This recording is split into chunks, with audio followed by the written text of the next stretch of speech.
work session. I know we have 5 interviewees who were all on time, and unfortunately, we weren't quite as on time. But we'll go ahead with our board and commission interviews. No particular.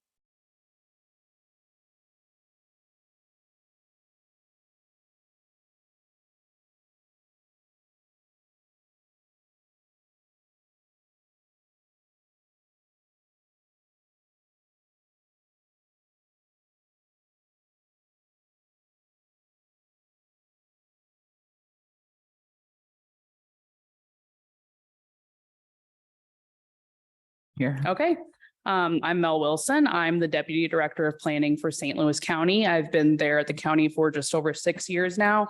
My partner and I moved to Webster just this spring and March. In my role at the county, we staff a board of zoning adjustment. So I've had a lot of experience attending their meetings and being a staff planner for those meetings. So I find that I have a skill set to lend here. So I'm really interested in the role for that reason. Anybody have questions? No. I just have one, and it really probably suggests more about my inadequate knowledge between the county and our city. Mhm. Is there a time where you think your job would ever conflict with the decisions that you'd have to make? It shouldn't. It Okay. shouldn't because of the jurisdiction. So because Webster Incorporated, they've basically said, we'll take care of it instead of letting the county have the jurisdiction. So. Okay. All right. Sounds good. Thank you. You All will right. hear from our city clerk in the next couple of days about a decision. We talk about it later in the meeting. I'll say great. this, you're the only one interviewing. So, Okay. all right. But Great. thanks for coming, Mel. We appreciate it. Thank you all. Thank you, Katie. Thank you. All right. Welcome. Welcome. We now are going to move to Green Space Advisory Commission interviews where we have one vacancy, and we will start with Karen Anderson. And it is exactly the same song and dance routine. If you'll just let us know why you've applied and what you think you might bring to the commission. Hi. And would you please speak into the microphone since we are being recorded? Thank Yes, you. I will. I moved to Webster Groves about 2 years ago from upstate New York and was totally impressed, floored, amazed at how much Webster's doing in the area of sustainability and green spaces, and looked to get involved as soon as I could. I have been working with the Sustainability Committee for a couple of months now as a non-voting member. And what I would like to be able to do is leverage my experience and education, which starts back in high school with a class called Spaceship Earth that has launched me all the way here. And I'd like to be able to have a more profound impact. Thank you. Are there questions for Karen? No. I do have one question. If it were possible to make you a voting member of sustainability, would you be open to that placement? I would, of course, Okay. of course. All Yeah. right. Thank you very much. Karen is very active in the community. Yeah, I was gonna say she has been attending a lot of the sustainability things last 2 or 3 months. Great. Well, thank you very much. Appreciate it, Karen. Thank you. Our next interviewee for Green Space Advisory is Emily Horton.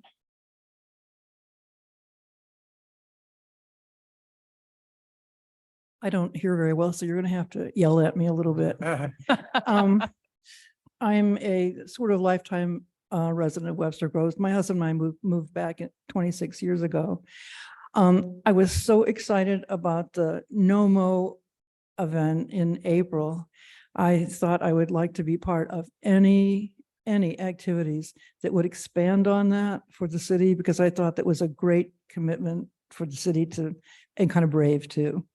I'm a 14-year member of the Missouri Master Naturalist Program, a 13-year volunteer at the Missouri Botanical Garden, and occasionally for Forest Park Forever, because that was my first volunteer job after I retired. I retired from the St. Louis Art Museum. I was manager of the Teacher Resource Center for teacher programs and co-producer of the Sunday Family programs, which I kind of miss. And what else have I done? Oh my gosh, I worked for St. Louis County Parks for 5 years doing public programming for topics in history and outdoor biology. Great. Are there questions for Emily? I do, would just like to know, kind of alternatively to Karen's question, would you be willing to serve on the Green Space on the Sustainability Commission? Say again. Would you be willing to serve on the Sustainability Commission? Oh, yes. Okay. Just as if We're trying to figure out a way, Some- because you two are extremely strong candidates, to make this work for us to Yes. basically leverage your talents and skills. Oh, So thank we're you. trying to figure that out. Sure. Is that a fair? correct. Thank you very much. Might as well be Karen. honest with the world. Yes. All right. Thank you thank very you. much. Thank you. Thank you.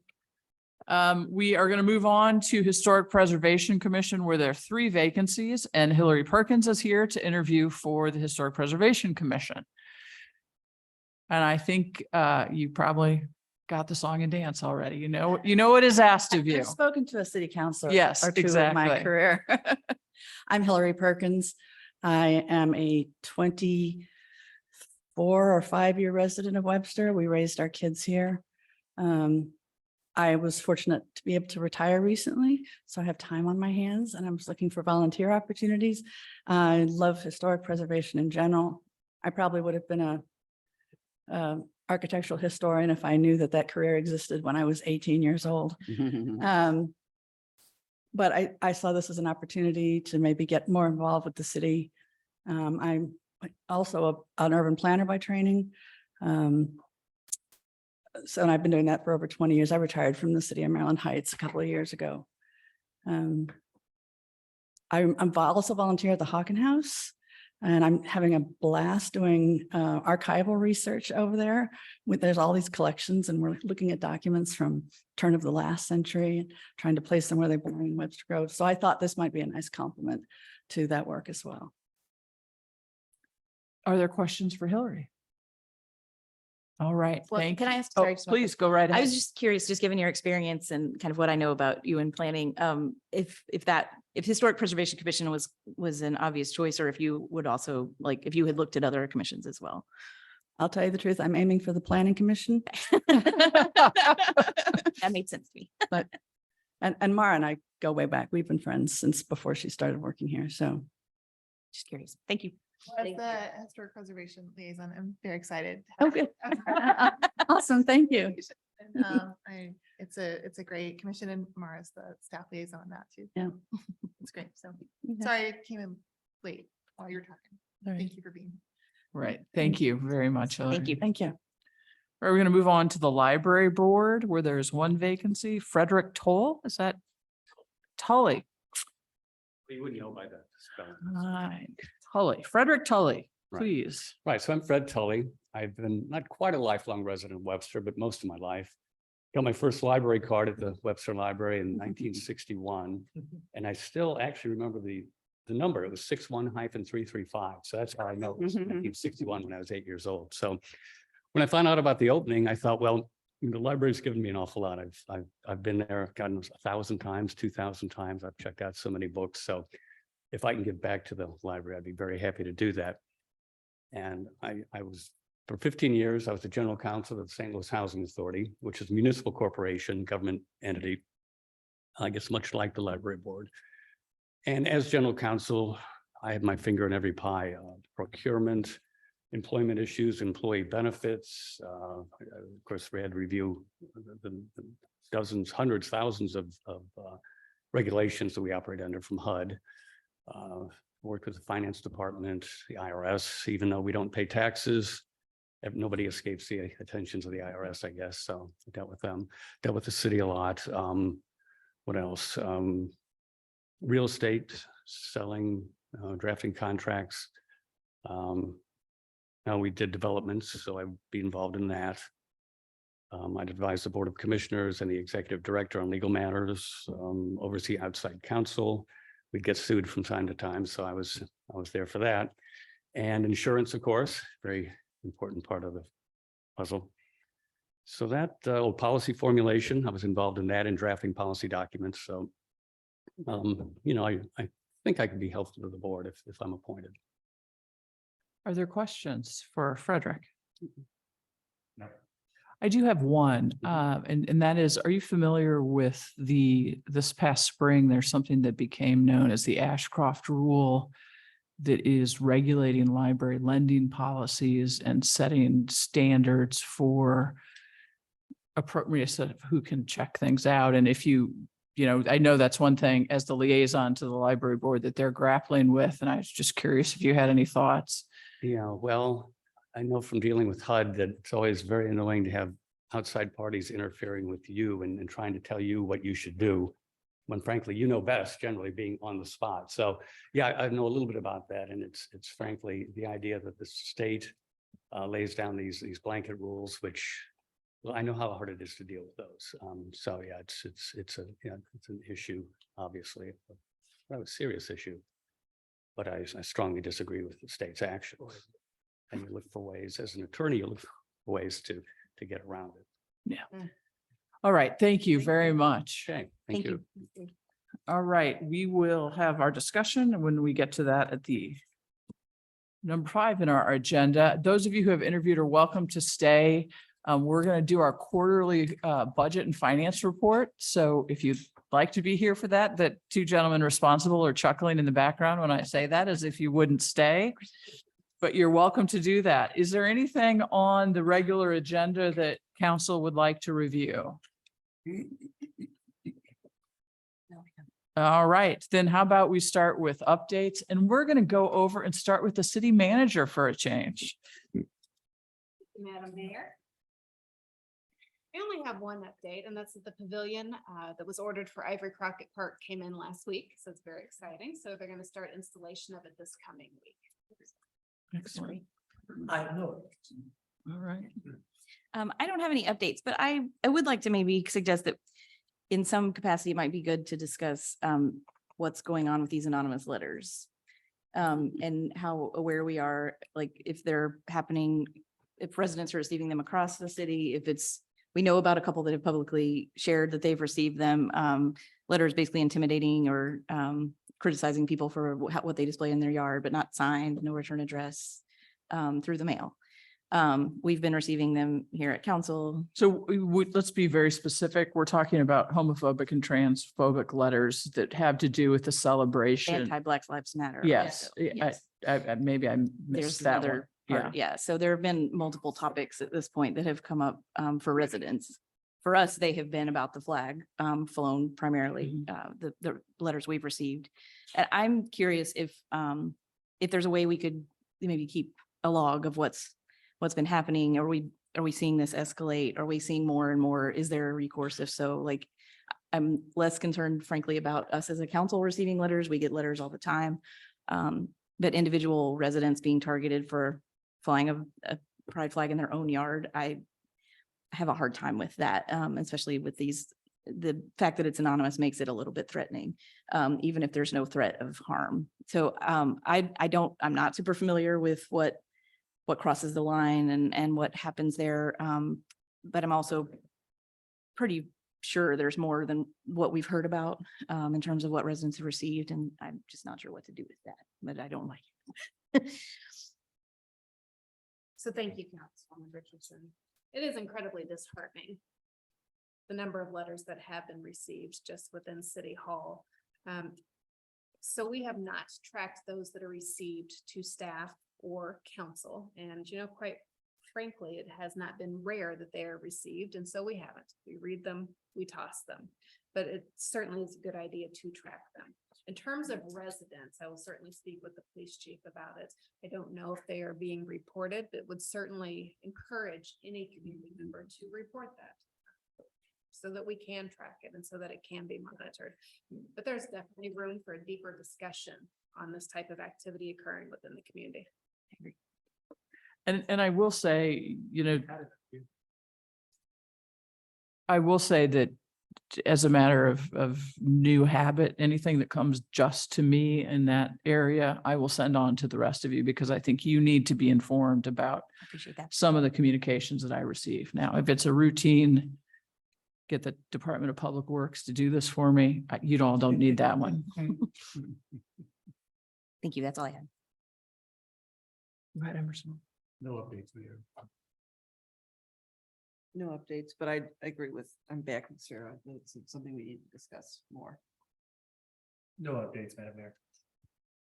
You got a microphone that you're gonna have Oh, to yeah. use in the rest of the meeting. Not right No now. updates, Madam Mayor. I don't have any updates, but I do want to just express concern about complaints and issues with absentee property owners that do little, if nothing, to manage their tenants and their upkeeps of their property. Because we get to where, it impacts the surrounding neighbors. And, we send letters, the city sends letters or what have you, and these people don't do anything but get these properties and collect rent. I do understand that where we have the issue with waste management, they put something out like a week later. Well, that time it was only out there 3 weeks before waste management picked it up. And I know it was a question of, is the contract between waste management with the property owner or with the tenant? I don't think it should matter because the person owns the property. They're responsible for the tenant and the tenant's upkeep. But where we have these, I don't know how, we can hold our homeowners accountable for the condition of their properties, but then they're at the mercy, and the values of their property are at the mercy of absentee landlords that don't require their tenants manage their properties. There's one that's right on the corner of Holland and Thornton. And those people in that house at 110 Thornton have owned that whole strip of property in addition to their yard for years. I remember when it was sold to them. They do nothing to cut that property. And that impacts the tenants that live in the Holland property. And I just don't know what is it that we can do to hold these people accountable. Homeowners are held accountable. Yeah, so do you want to comment on that, Neil? So a landlord, of course. Please use your microphone. A landlord is, of course, the owner of record, and we can hold the landlord accountable. What we have to have is someone who comes over and writes a summons, and then the summons comes to the courts, and then they get prosecuted in the courts. That's really our only path. There are some instances where we could take action after giving proper notice. So for instance, things like cutting grass. We can do that. We can say, you haven't done it. If you don't do it by such and such a date, we'll do it, and we will charge you for it. And we attach that as a special tax lien against their property. So there are some remedies that are out there. I would suggest that, again, if there's specific properties that are there, if that information is passed on to planning and zoning, who basically oversee the building commissioner, who oversees those sorts of things, then they can get them to people who will write summonses. Because that's really the only way to do it ultimately. And it's not to the tenant, it's to the landlord. So it's the owner of record that gets that information. So. And then we have the issue where, the owner of record is totally non-responsive to the city. Well, That's the one. And so it is totally damaging this lady's fence. And so it's an issue between the two property owners, but the one property owner doesn't even respond to the city. So what's the homeowner to do? Well, they respond to a summons.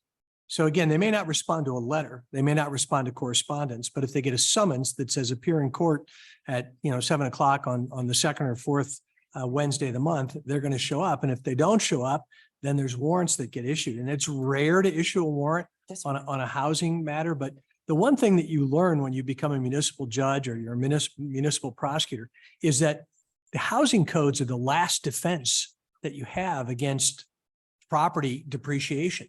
And so they have to be upheld, but it's got to come to them. The courts can't do it. The police can't do it. It's got to be building in code enforcement that does it. So how do you then progress this to the point that there's a summons or what have you issued to deal with it that way, because there's no way to get it, the owner doesn't respond to the city, so. Well, they may not respond to letters. So again, if they don't respond, what you do is if you can see the problem, and that's really the largest problem we run into, okay, is that you can't go on land because, you know, that's a search warrant in effect, okay? But again, if you can see the problem, if it's something that can be immediately noted from the street, then the code enforcement people can write a summons that then comes to the courts. I'm going to interrupt for a second and suggest that this is a topic that probably all of us on council should know more about, what this process looks like. What Mhm. are our limitations in the process? What are the limitations of the court? What kind of things are in front of the Missouri legislature? So I know, for example, we'll have again this year an idea that a bill that suggests you have to have a locally situated person of contact for a property. So I'm going to suggest that we set this aside and issues and updates and actually schedule some time to have Mara or Travis or whoever come in and go through the process with us so that we understand what it is and understand where it falls short. And then we can figure out what it is that we need to be able to do to shore it up. Okay, If and we they- have and I those. appreciate that, but meanwhile, we have a person's fence that's about to fall down because of. And this unfortunately is You not know. the first person I think that we've found in this situation because of, I mean, I've visited some backyards and then I got into Yeah. trouble for that. I can't remember the young lady's name. Like, Billy?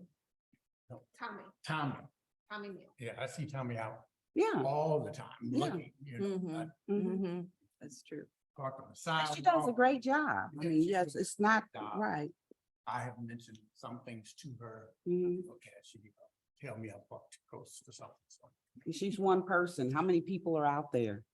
So thank you, Madam Mayor, Councilwoman Alexander. So we have one person that is routinely doing code enforcement, and that's shifted quite a bit. And it's hard to strike that balance because historically there have been more that drove around and looked for code violations. That's not always desired. You then have to worry about what neighborhoods you're targeting. How is that done? So we do not do that anymore. Some of that is because of staffing. Some of it is changing practices in terms of how we operate. So community members are encouraged to submit either to fix it forms or to call code enforcement. And if they call and report it, then of course they go out and check.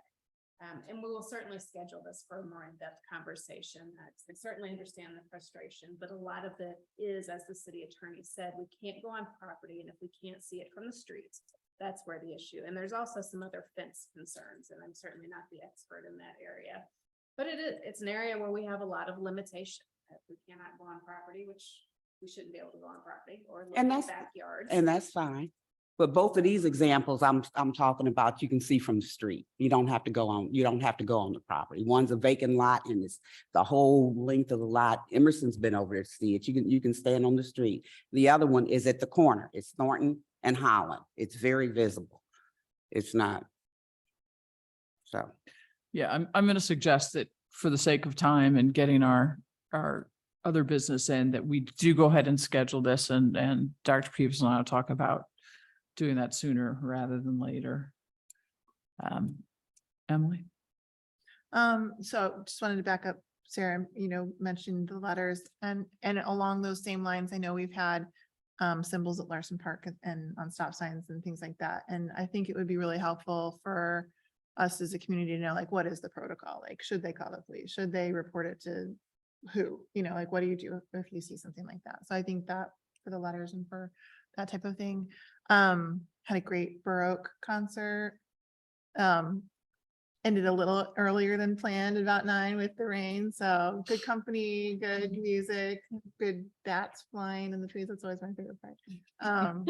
But just really, thankful for the support of the city and the Arts Commission, the Green Space, and just a shout out to the parks and how much work that they put into that. This is the 3rd year, so that was really great. And then I also wanted to just kind of thank city staff for all that they do. I know Public Works has been super busy with all the storms that we've had, with getting tree limbs taken care of and cleaned up for us. And sometimes with that doesn't always get noticed. I just wanted to call that out. And then unfortunately, we had a house fire on our street about a week ago, and just really thankful for the fire department came out and took care of that. And also having it, I mean, you hear about all the city employees and all the work that you're doing, but having it on your street and seeing like how involved it is, it's the whole fire department and 5 other fire departments. And, you know, then chief is on the phone with Dr. Peoples and Jenny and Mara and police officers there to assist the homeowner. And it's just like, it's a real community. It's a shame. We hate to see it. Definitely, it's a tragedy on lots of levels, but it was also heartwarming to see the community come out and see the city staff come out and really support our neighbor. So, wanted to just give thanks for that. Great, thank you. Katie, anything from you? No, thank you. I have a couple of things. Missouri Municipal League's meeting September 10th through 13th. It's time to register for that.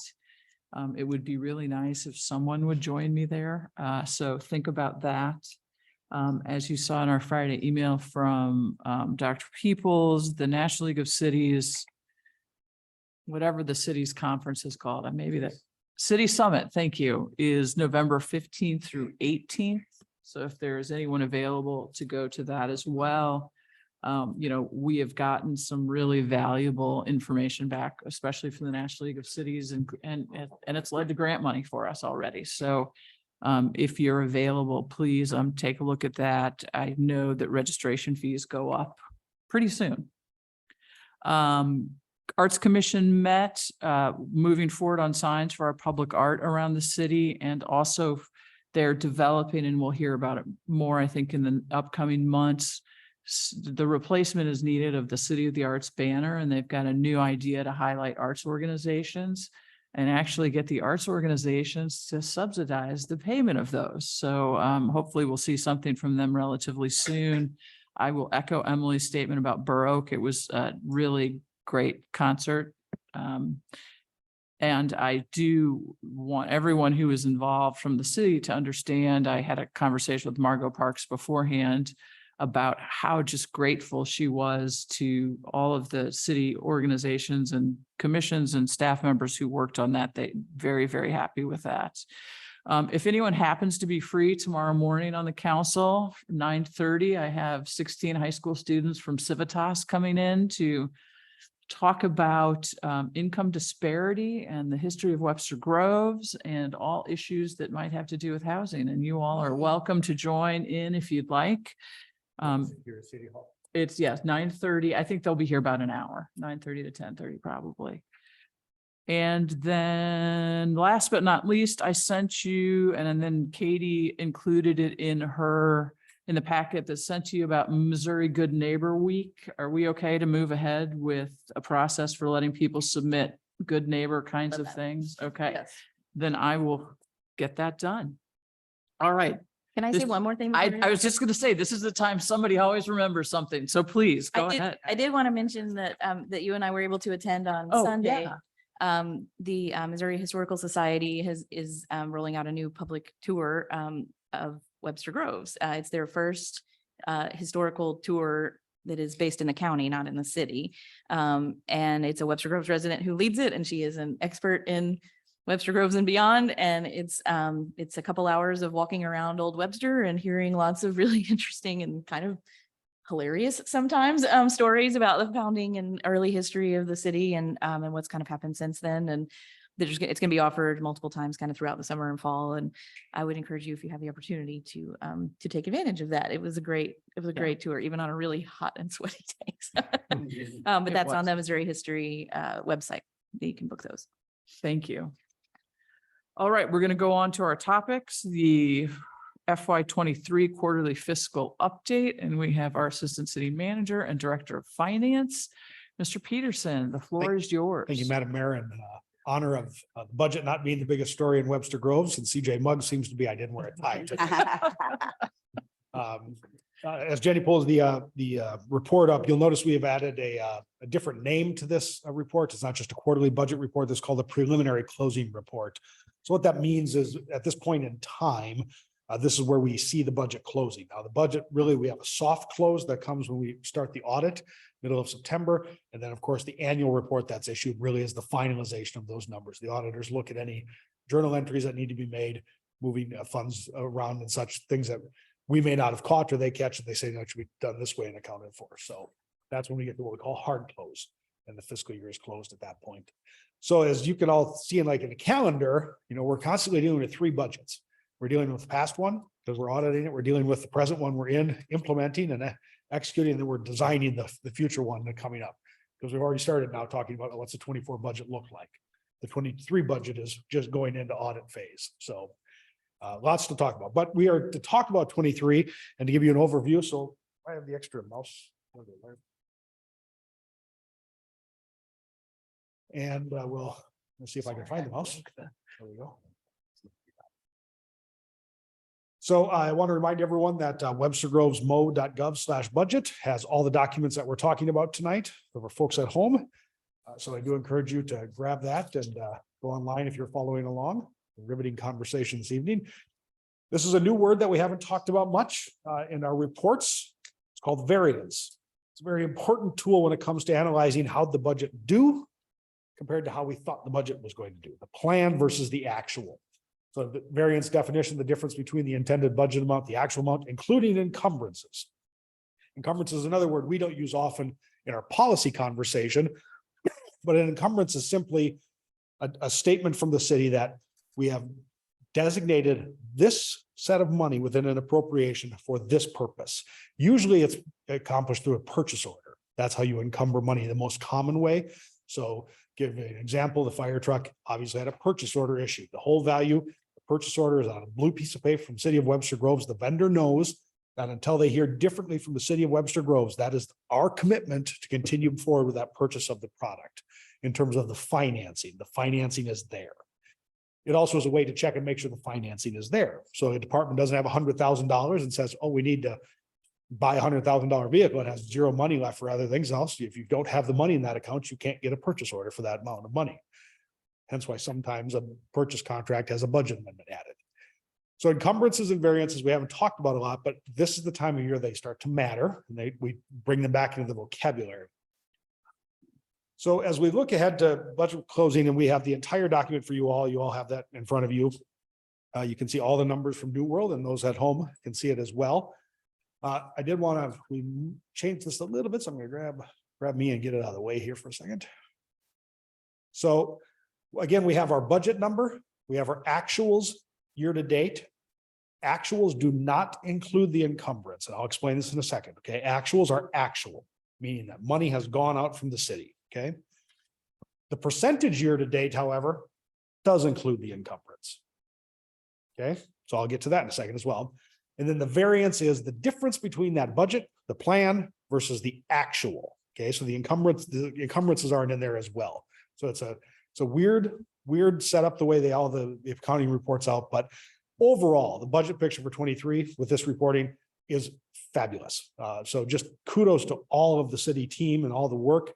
We're going to talk at the end about some of the things that came up in this budget process and implementing the budget. But overall, as you can see, we had a budget, all funds, that was 4.1 million in deficit. And then we ended up with 3.55 under budget. So meaning that our revenue exceeded the expenditures. Again, as you can see, if you look at 27 million out of 32 in the expenditures here, that if you just do quick math in your head, that's not 96%. So that's again where expenditures come back, encumbrances come back in because they're included in that percentage. They're locked up, but they're not out the door yet. Okay. So the variance is going to change a little bit at the end of these numbers, really in expenditures. Revenues don't have encumbrances on them in our system. So, but again, if you look at our revenue, we are 3.2 million over the revenue estimates that were in the budget. And of course, the general fund carries a large portion of that. We'll talk about that. And then 1.3 over the under the expenditure at this point. So that's all funds. Find the mouse. There we are. General fund, same chart.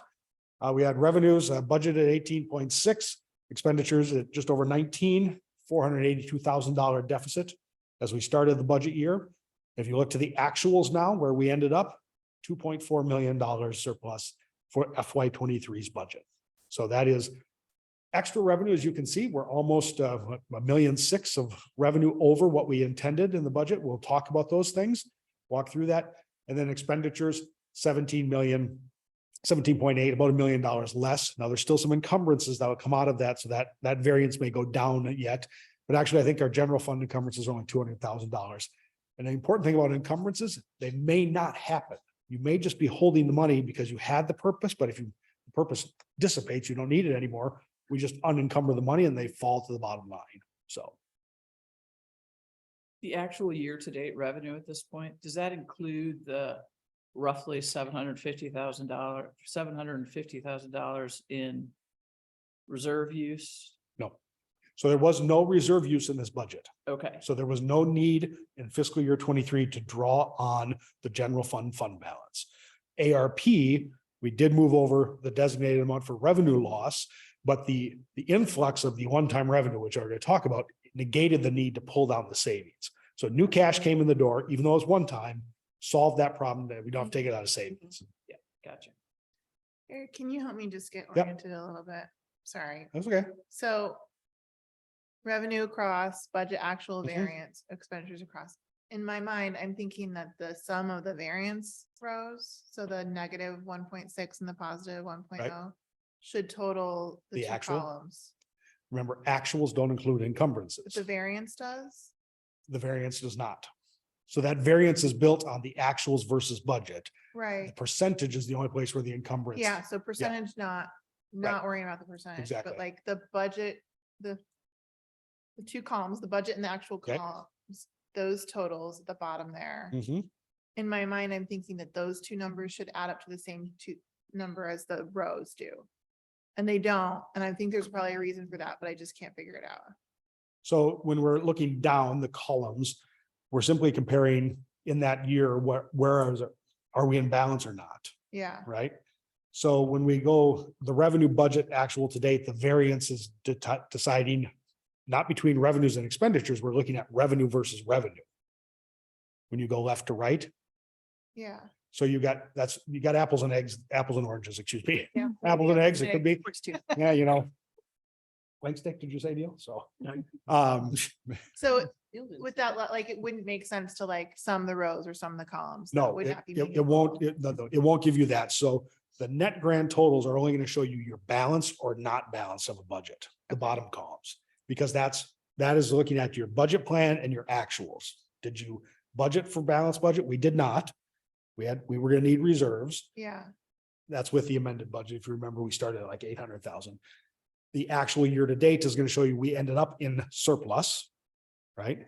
The variance is not going to look between revenues and expenditures and how much money came in and went out. It's simply going to say, you said you were going to get $3 in revenue and you got $4. Now yeah. you're a plus one.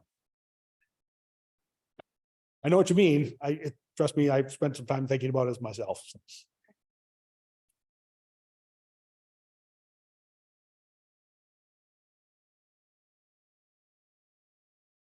Can I just say something quickly? It's so refreshing to see this. It just is such a, Thank you. it just very refreshing. After. Super clean.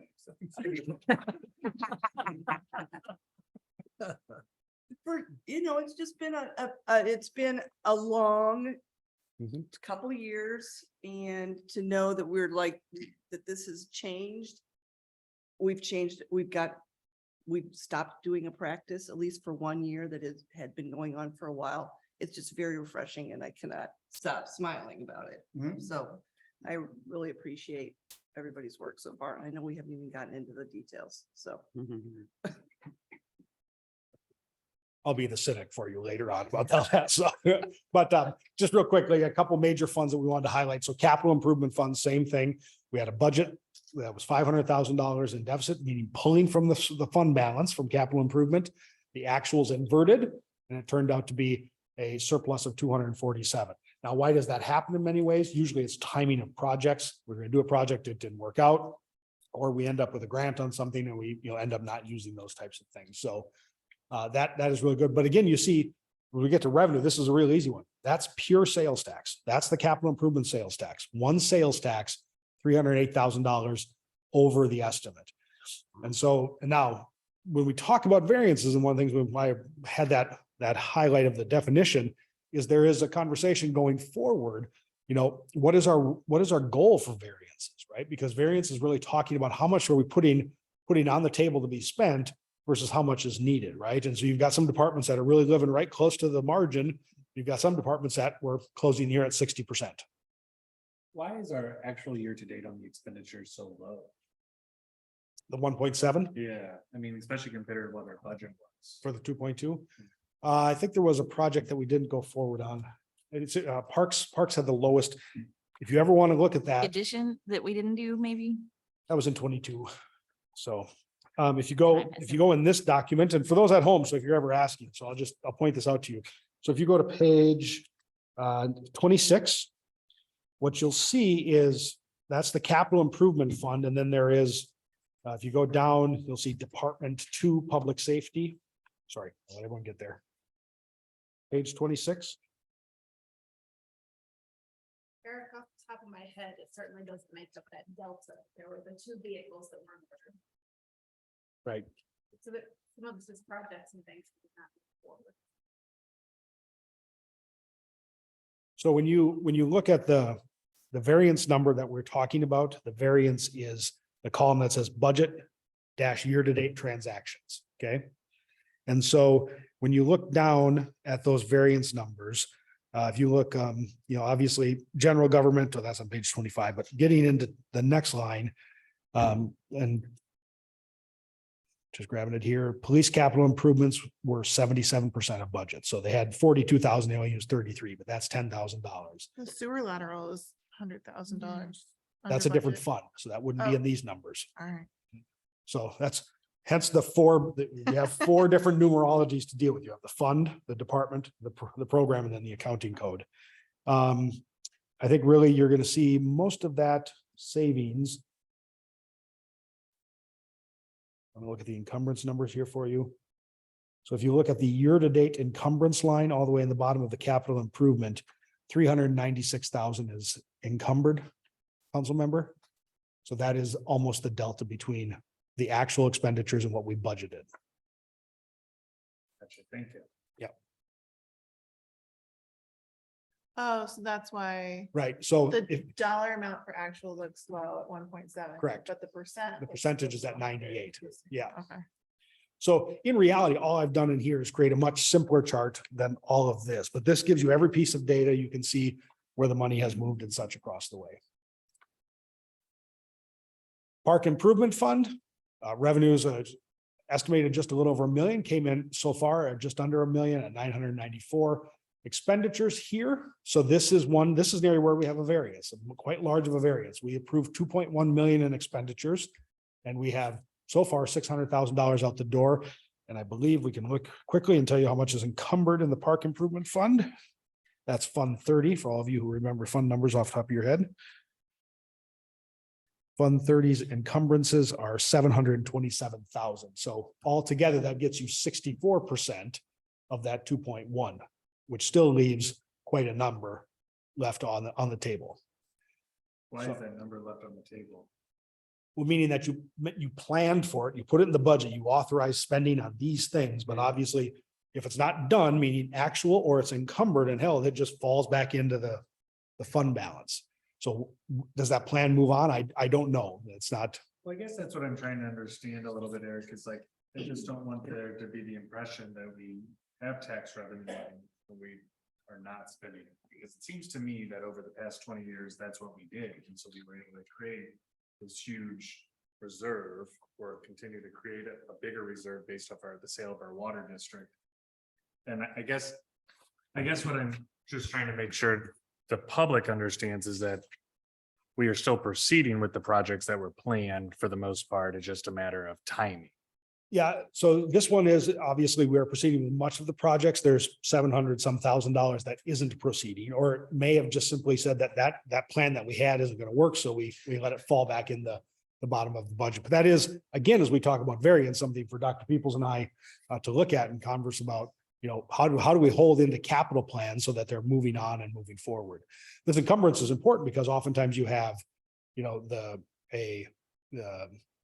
project, the Firehouse 2 is a great project. the big bill for Wright Construction, that was actually a 2021 encumbrance that moved all the way forward for many years. So it's 2021 money that kept just being paid out across the way. General fund revenue. So we're going to talk about revenue. We have here in this, you've seen this chart before. This is the by classification. Jenny, you want to grab me? I can't find the mouse. Sorry. But the revenue classification, I wanted to point out this year-to-date percentage here. Obviously, there's no encumbrances. You know, this is a true representation. So really, we're going to dig into some numbers in a couple slides, but most of our revenues came in better than expected. And in reality, the totals are, you know, what's that? You know, about $1.6 million over. That looks like $1.6 million in revenue. And so we'll identify that. Charges for services we'll definitely look at. That's a big area. Some of these, while there are many different accounts in them, is one issue that's really becoming the problem, why you see a lower number in the revenue. Something to look at. So you'll see that in our next slide. I want to stop here. Is there any questions about these numbers? Property taxes? Go ahead. Council member. Go ahead. Other income. Yes. 4%. We're gonna go through that. That's where you see your investment, so your yield returns on the investment strategy, and then the one-time revenues are recorded there.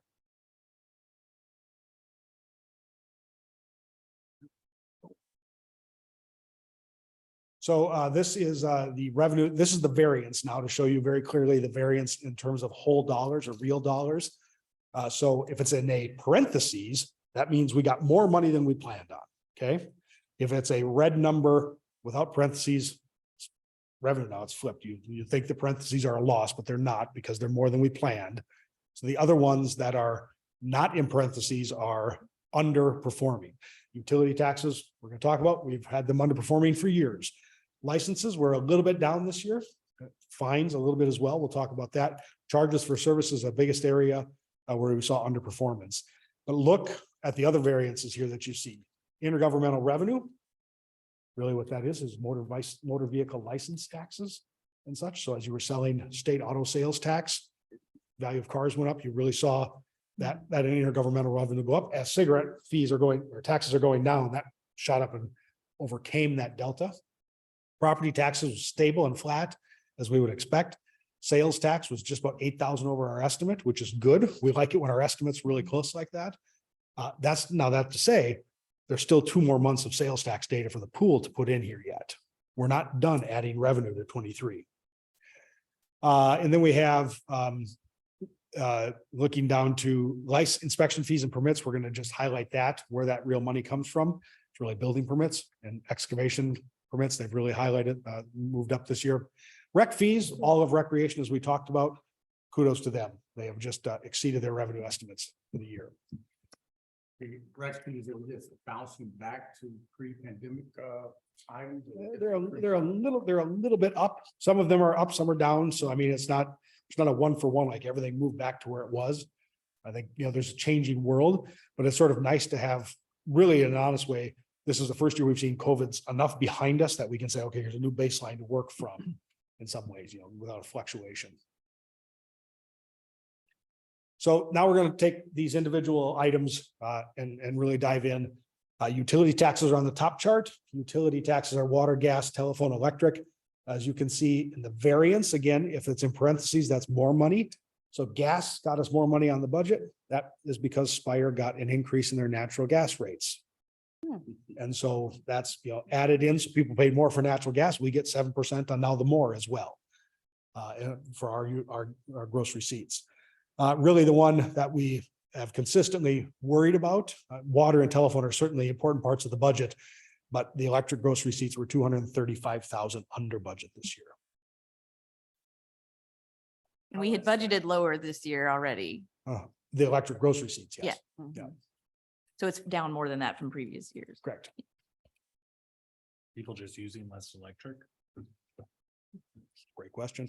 I mean, so we don't have we are the revenue collector, but we don't have, it's not like we have access to actually audit bills and, you know, we get this stuff from companies that, you know, get paid to send it to us. So That's the trouble with this. So if because I mean, we've been in litigation previously in regards to the telephone and everything like that, so. When we look at licenses, the variance is very small, 15,000 overall. But I want to point out the bottom line. You can see these other licenses all closer, materially close to their budget number. But telecommunications, that's our cell phone leases, the cell tower leases. And that is 21,000, 22,000 under budget. So we continue obviously in certain measures of litigation and negotiation with those companies. And, we saw one big settlement to help overcome issues from one of those companies. And we have, I think, 5 others that are involved in some status of negotiation at this point. So fines, that's really parking tickets and municipal court fines. I want to say the municipal court, really at the beginning of this year, we were not seeing a lot of productivity in terms of fines move through. Not that we're looking for fines to build the budget, but of course it is a part of what we do. And they really rebounded in the second half of the year. I came up with more tickets were being processed and fines being paid and such, really at the end of the budget year as well. Then parking fees, I always just point this out because people say we don't give enough parking tickets. We oversold the budget on parking tickets, everyone. So we're good. Charges for services. These are services we provide. And you can see the highlight here. If you have $161,000 under budget, you look up there, there's 2 areas where that comes from. Cable franchise fees. And of course, this is the ongoing legislation that the companies, along with litigation, tried to get out of paying those fees. So 121,000 less than budget. I'm going to guess we're going to get some late repayments that'll come in next year that will swell next year's budget just simply out of timing, or this budget that we're in now, excuse me, 24. The ambulance charges, if you remember back to our last quarterly update, we talked about the billing snafu, as I call it, bills weren't getting processed and such with company. That has been largely corrected in terms of seeing the revenue come back in. So we closed $41,000 less than where we had budgeted, which is, under budget. But if you look at 22, that is still $110,000 more than 22 revenue for ambulance billing. Is there a breakdown between those that are insured versus uninsured? In regards to ambulance charges, do you know? Yes, so we can pull all that. We see it. I see it most often in the aging report. That's literally how long is a set of money, 30 to 60, 60 to 90, somewhere 2+ years. So. I mean, is the variance as a result of uninsured or is it? I don't know that it could be as a result of that. I don't honestly know, and I haven't talked to Chief Alice about what estimates went into the budget number since we did it last spring. So. Absolutely. And then other income, just wanted to highlight these for you things. This is some of the areas where we really had some interesting revenue items. And so looking at time, make sure I get done here. Interest income, obviously 223,000 more than we had planned. That goes back to our yield reports that we give you and the great work that Mr. Donovan's been doing. Legal settlement proceeds, $914,000 in litigations that we won, settlements that came in. Insurance, we had an insurance case that we were the victor on, $41,000, and then a gain on sale. When we sell something, we pay back the fund that we bought it from. So think of a truck that Public Works has that's going to go back in the capital improvement fund. This happened to be a piece of equipment that was bought by the general fund, and so we repaid the general fund with a gain on sale. So we exceeded another income by 1.1 million. So that is where you didn't need to take any money out of the fund balance, the savings, because now you've got new money you didn't anticipate having. And then I just wanted to highlight those other notables. I told you about them. Inspection fees, building permits, 273,000 over budget. Really, that's great about the work, but it's also the size of the building. There's some factors that go into how much permit has to be paid. So some of the bigger projects, certainly add to that. Excavation permits, those openings are 43,000 over. I'm going to take a guess that's probably a lot to do with Missouri American Water opening for some of the water they've been replacing and such along the way. So you want to stop here, Madam Mayor, or are we going to keep going through expenditures? Why don't we go ahead and stop since we have all these lovely people here for our awards? So we'll take just a couple of minutes break here and we'll come back and we do start with our parade awards. So thank you all for being here. It'll just be a few minutes. I did forget one very important piece of business that we needed to do in our work session. So we're going to do that very quickly and then I promise we'll move right along. We need to go ahead and make appointments to boards and commissions. Mel Wilson for Board of Adjustment. We good with that? Okay. Hillary Perkins, Historic Preservation Commission. Okay. Frederick Tully to Library Board. Can I vote on that one? Because I'm in favor. Oh, okay. Well, it depends.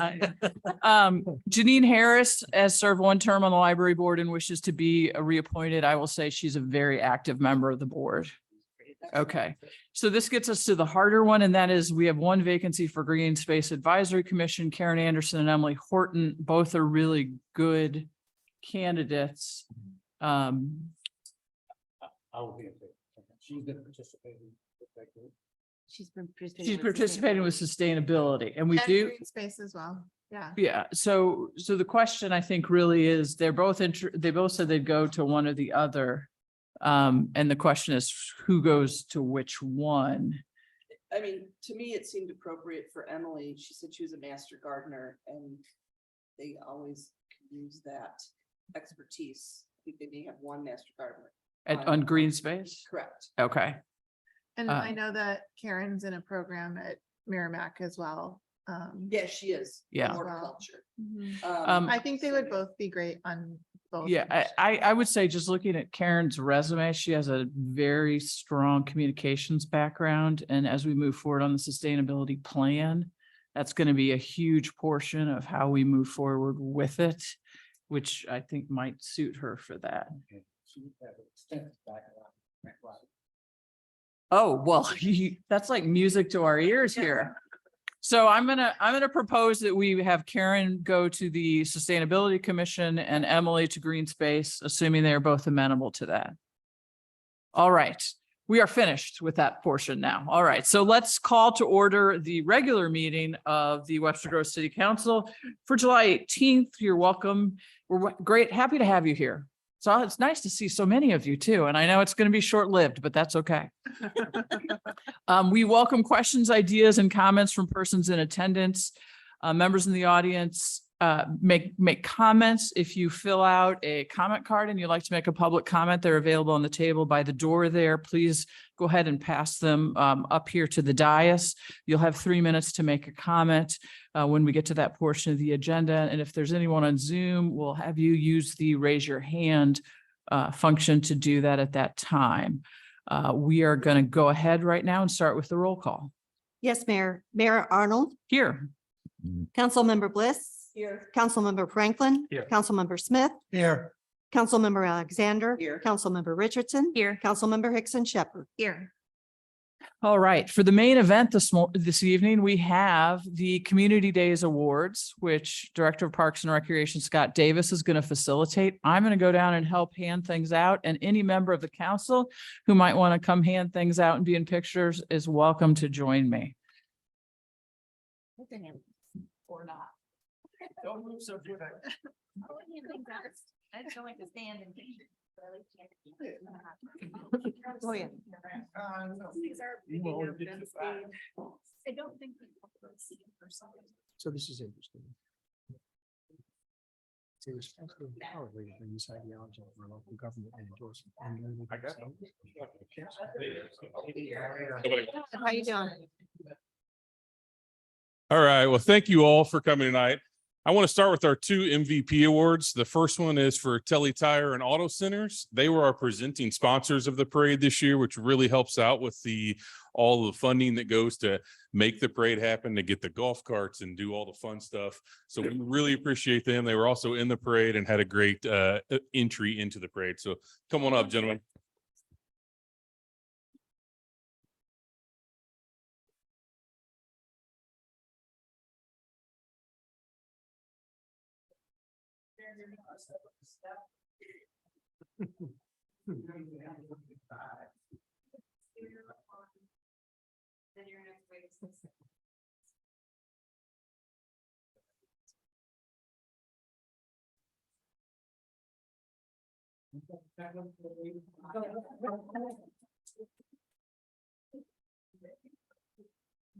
Our second MVP award goes to the Webster Groves Masonic Temple. The folks over there are instrumental in making this parade happen. There are marshals. Rudy's here tonight. Rudy was our chairperson this year, sets up the layout for the parade on where everybody's lined up on the streets and just does hours and hours and hours of work, along with the rest of the Masons that do the actual marshaling on the day of the event and making sure everybody's safe.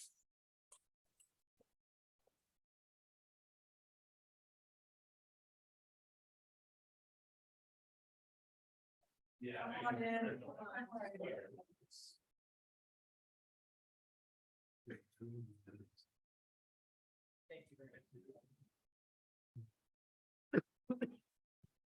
The rest of the awards are judged awards that were done by our judges this year. And the first one goes to the best children's entry, and that is from the Webster Grove Skatesman Hockey Club. Come on up, guys.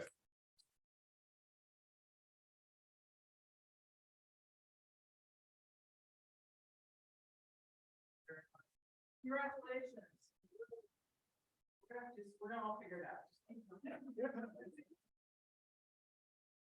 Yes, you have the shirt on. You need to be in the picture.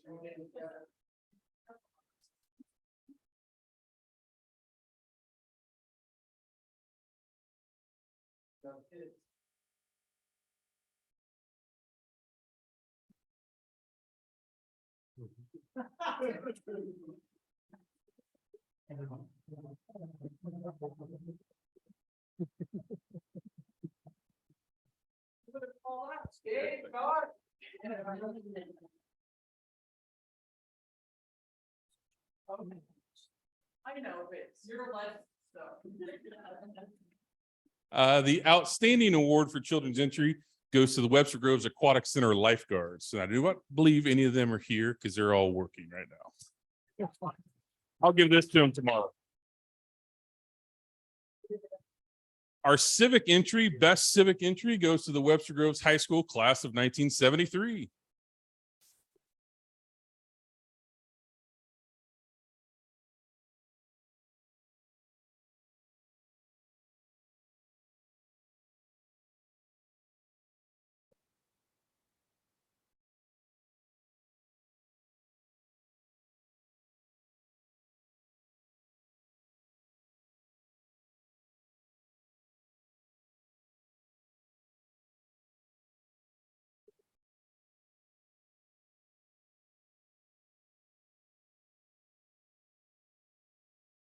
Our outstanding civic entry goes to Rooftop Church, and I don't believe they're here. They've got Cardinals night at the ballpark for the church tonight, so they're all down.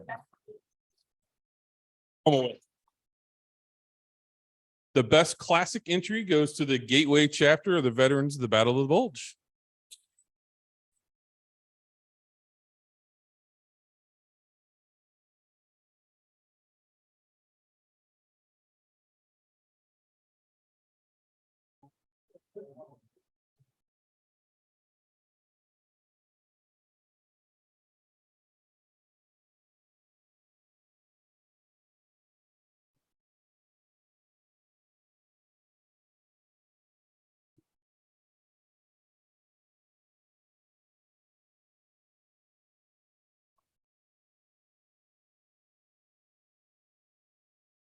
Our outstanding entry, classic entry, goes to the St. Louis Aquarium at Union Station.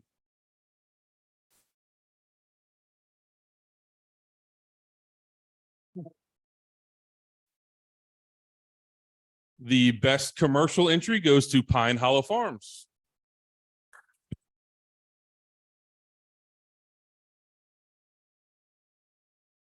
The outstanding commercial entry goes to Columbia Auto Repair.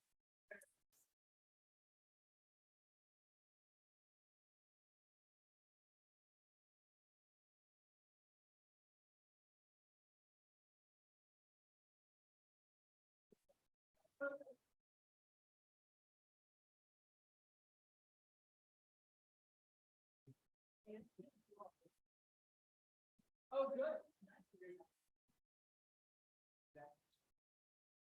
Our performing entries for the best performing entry goes to the Webb School High School Marching Band.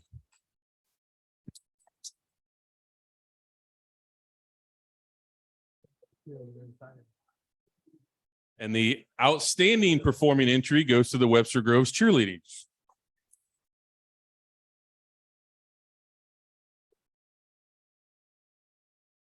We give out 2 special judges awards that don't necessarily always meet in a given category. So the judges have 2 areas that they can give out. The best one goes to the Hudson Hype. They're the drummers on the buckets.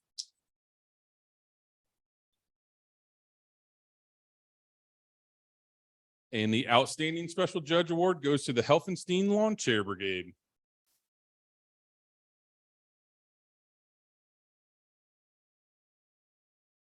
That's all our awards. I really want to say thanks for being in the parade. It was a great parade this year. One of the best ones I've seen. We had a lot of numbers and everything went off really smoothly. Thanks to our sponsors and our marshals and all of you all. Thank you all.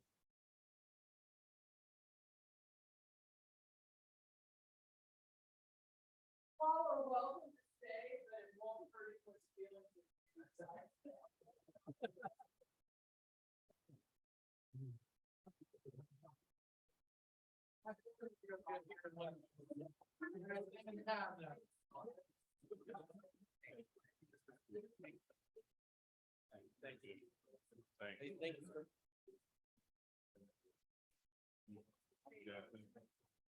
All day, like, I went to the lake with a friend today. It was like, this was our day, and then we both took off. to go So- fishing. It rained the entire night. It was cold outside. Like, you couldn't even just enjoy the rain. Like, So, Neil and Murray, do we want to do our closed session before we go back to Eric? No. Or they're all here. Never gonna bring that one out. Okay, I just, do you have, did you have a preference? You know, it's the same Okay. guy. Yeah, we'll play it by ear for the moment. About that. It's like- All right, we will move on to our remarks from community and visitors. And we have I have one speaker card, Mr. Dave Buck. It really cleared out. What? Really cleared out. Somebody took all the Mystic Football on that. Dave Buck, 124 South Elm. I didn't win.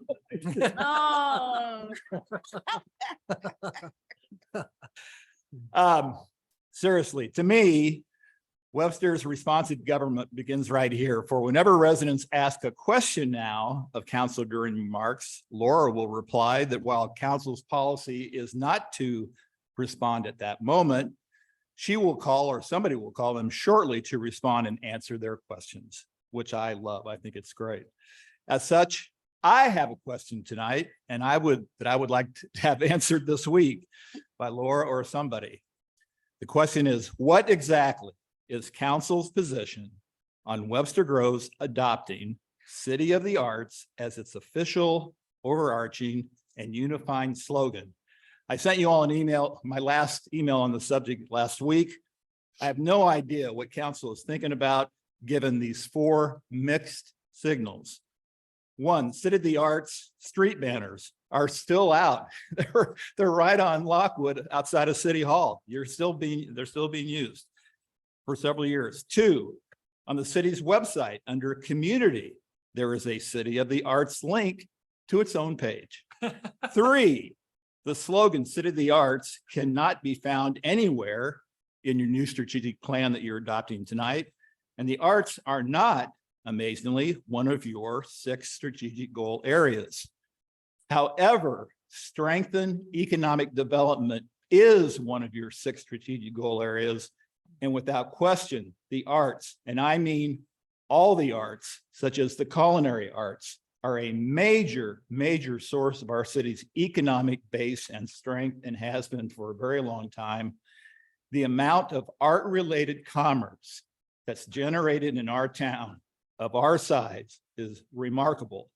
Think of all of our arts across the board and compare it to other nearby cities and ask yourself this question.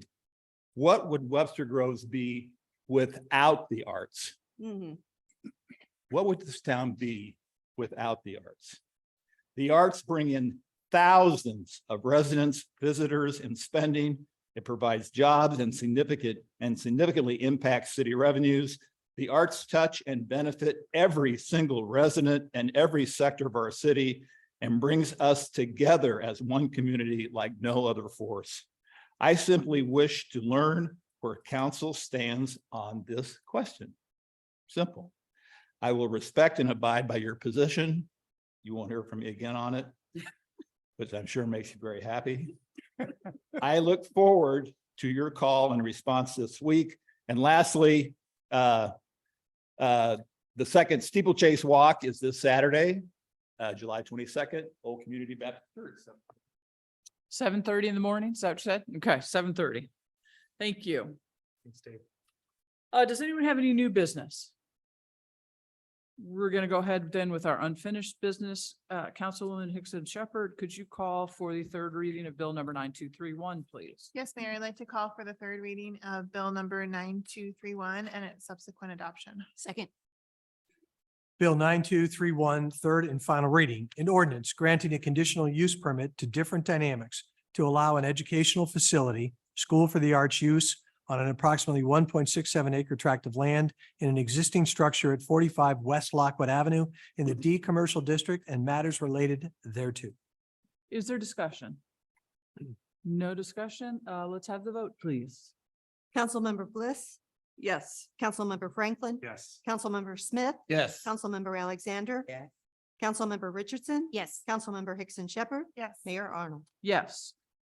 All right, we'll go to new business. Councilwoman Alexander, could you call for the reading and passage of resolution 2023-31?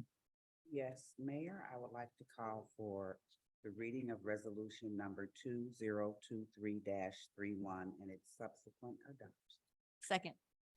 Resolution 2023-31, adopting the City of Webster Grove's strategic plan.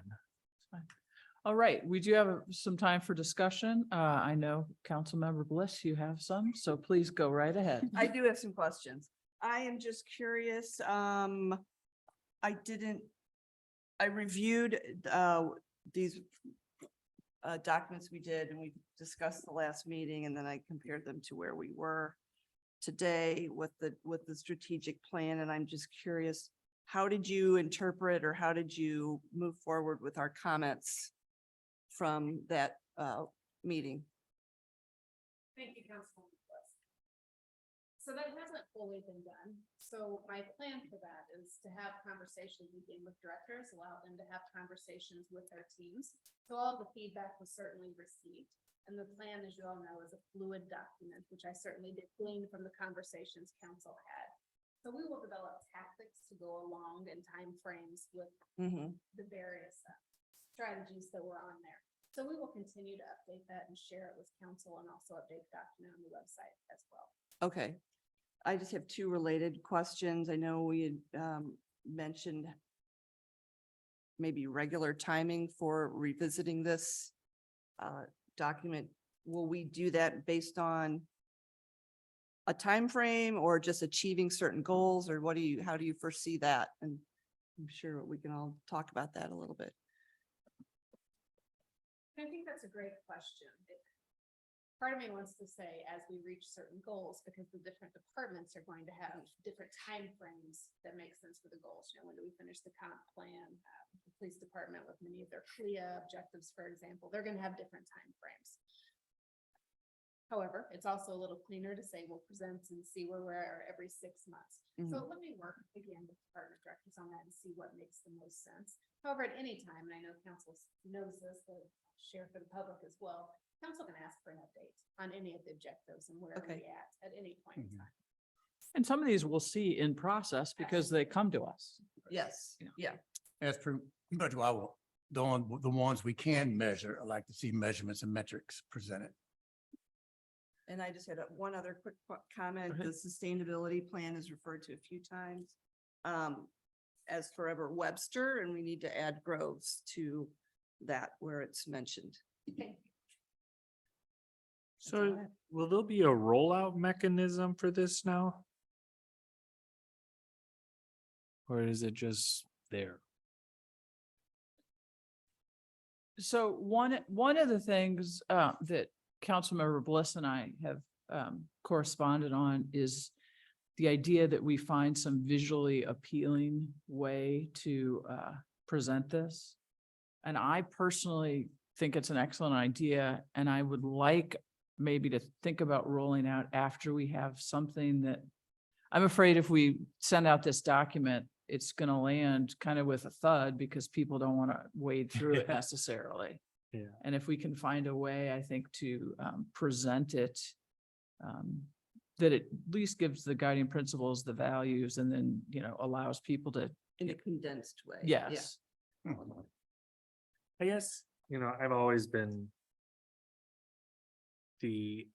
not the opposition, but kind of the detracting voice on this, because I just have never really understood the purpose of the strategic plan when it comes to a municipality, despite trying to be educated on it. And it just seems to me that, this has been really helpful for me because it helps me understand exactly what each department is doing on a yearly basis and where we're going. But strategically, I see very little in here that actually changes what Webster Groves is today. And to me, a strategic plan, it's like, well, how are we fundamentally or to some degree changing the atmosphere, the environment, the community that is Webster Groves? And while I'm perfectly fine doing this, that's where I guess my question with the rollout comes in. It's like, I don't really understand necessarily how the community is involved in this, or how this actually changes strategically the planning of what we're doing. Can I say something about that? To me, I think one of the things that has helped me understand it a little better is that it's something that the city staff had kind of asked for, was better clarity on what those strategic goals were. Not that they were necessarily changing anything about the community or about how the city operates, but let's say them out loud and put them in a place we can refer to them and make sure they're kind of at our forefront of our minds when we're like developing new ideas. And so I think it really helps to focus us, focus staff, focus those who kind of work alongside us in terms of how it impacts the community. I think it's through those efforts, right? It's through like those pieces that have been kind of outlined. I mean, and then it's going to keep evolving. But I think it's helpful to be able to say, like these, we have identified, our values and our goals, and we can share them publicly, because it's hard when you don't have that to refer to. Yeah, the values and goals and everything I think makes sense, but the tactics necessarily just seem like, well, isn't that their job? Isn't that the department's job, for instance, like Public Works, to maintain the streets? And so to me, it just seems like that's not really strategy. That's just doing what we're obligated to do as a city. And you're correct. That's why we keep our strategic eye on the high level. We let the directors get down in the weeds to decide how we're going to make this happen. There has to be work on that particular tactic to make that goal achievable. So I wouldn't delve too deep into their tactics, if they're right or wrong. I think that's Marie's job to make sure that their tactics are meeting the goals that we set for the city. I think along with what everybody else said, I think your example of Public Works and taking care of the streets is a great one, because how does that feed into the higher goals? I think it does. And I just, on a real base level, I think it provides connection from every department to each other as well as to the community. And that was one of the things that we heard pretty loud and clear when we did some of our DEI work, is that people felt siloed. And so, the work that Public Works does is just as important as any other department. And, it is important to clean the streets. A lot of people say they just take care of trees or do, those sorts of things. But it fits into our economic development. It fits into, how we see ourselves, the character of Webster. So for me, it provides some of that connectivity, if you will. Absolutely. So just briefly as well, I think there's a mix of things in here, right? For some of our departments, what they have to do, like maintain the streets, is their primary function. But if you look, for example, what planning and development has put forth, what finance has put forth, what we're thinking about, what this plan identifies in terms of some of the metrics of how we do customer service, I think those are very different, and the implementation of them has to be strategic, both from our employees' perspective as well as from how residents can interact with us and have their needs met. So I take your point, because, and let, by the way, I think this is great. A lot of hard work has been put into it. I appreciate the staff work, but let's also be honest, there's some variability in how committed to this process different departments were.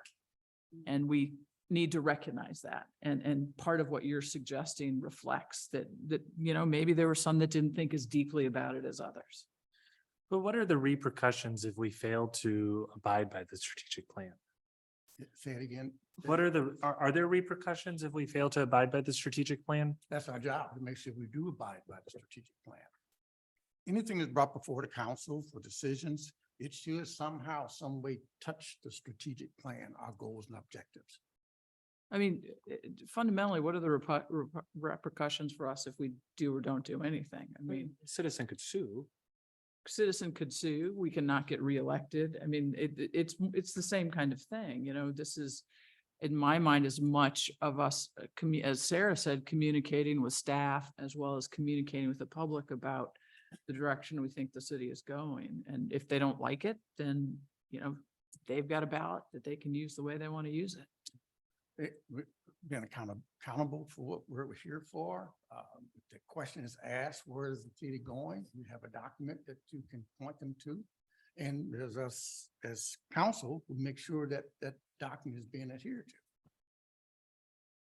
But fundamentally, there's no penalty here, Yeah. unless we penalize ourselves, I guess. Yeah. And I'll ask Councilman Pam to send down the tissues. You know, I was proud that we were able to get this document out and work together and get it done. I don't know, I think it was 2018, 17, the last strategic plan was done. We just had some goals. Yeah, just had some. Was goals. not in a plan. Yeah. It was just a set of goals. And they haven't been updated or So, done yeah. since. It was just words on a piece of paper, just set out on the internet. Correct. And I was gonna add, I think we did a really good job of working together on these things. We had very focused time. Sometimes it was hours, but I think we were very focused. We got a lot done. I do want to thank Sarah Riss and Bud Belomo for guiding us through this process, because it took a lot of time, and I think it shows in the document. So I'm very thankful that we have made this progress together. Other comments? I will add one more to Councilman Franklin's, perhaps, is that a lot of strategic plans die on a shelf. Not uncommon. Yeah. So it's gonna be a heavy lift to continue the momentum and to grade ourselves as we move forward.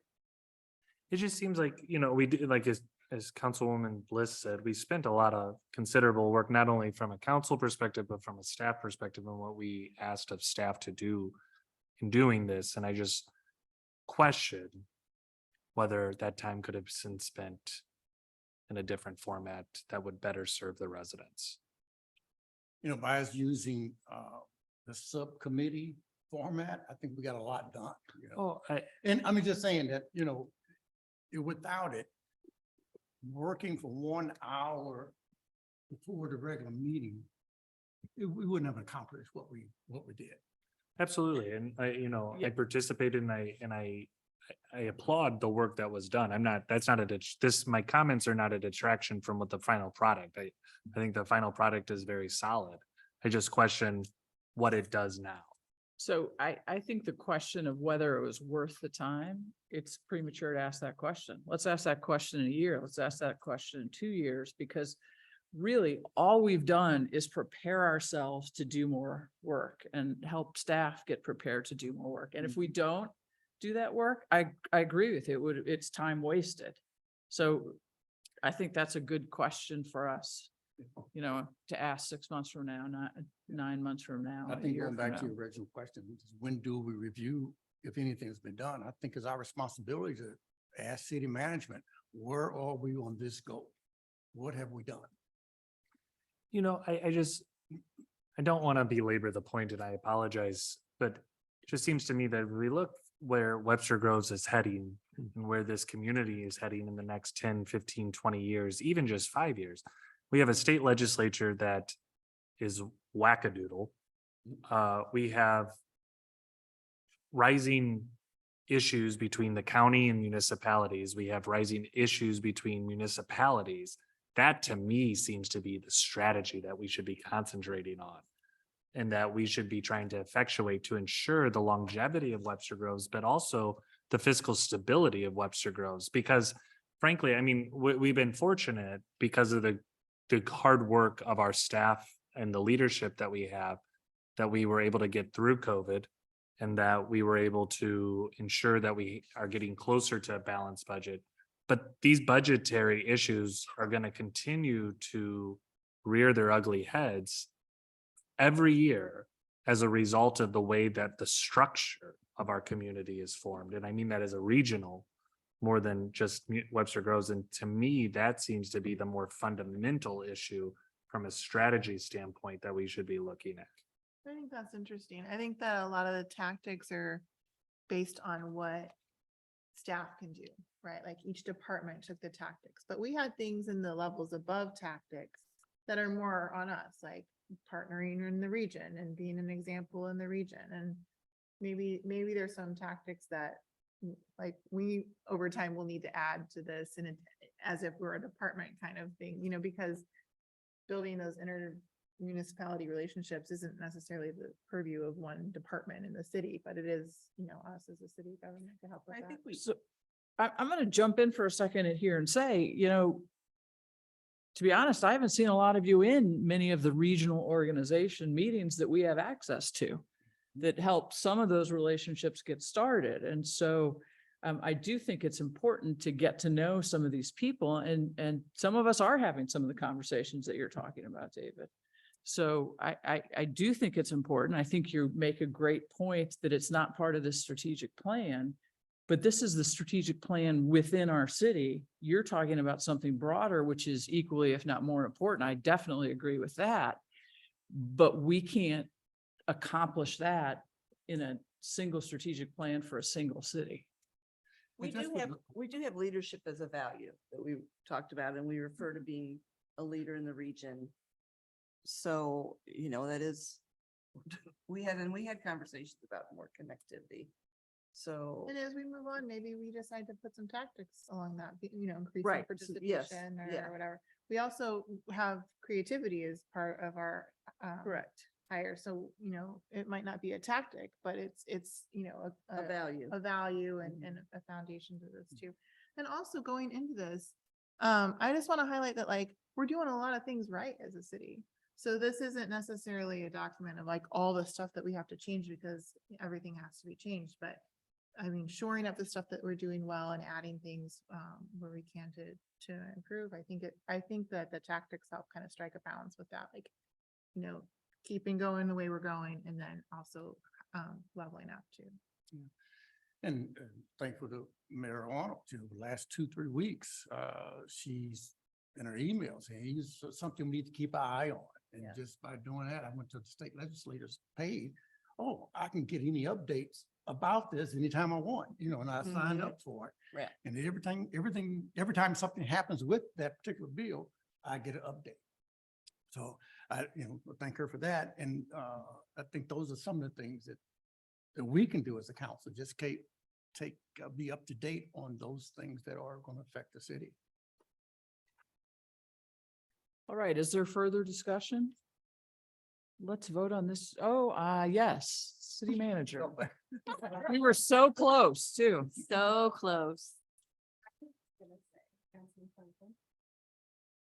I appreciate your comment on the labor, but these are the rich and valuable conversations that are good for me to hear, good for staff to hear, and interaction and for community. So I appreciate the discussion. Getting things spiced up for us there. Mhm. All right, are we ready now for Raise our the heart vote? rate. Okay. Councilmember Franklin, Yes. Councilmember Smith, Yes. Councilmember Alexander. Yes. Councilmember Richardson, Yes. Councilmember Hickson Shepherd. Yes. Mayor Arnold. Yes. Councilmember Bliss. Yes. Is there anything anyone, yeah, yay is right. Is there anything anyone would like to remove from the consent agenda? No, all right. Councilmember Franklin, would you mind calling for the approval? Yes, Madam Mayor, I'd like to call for the approval and adoption of the consent agenda. Second.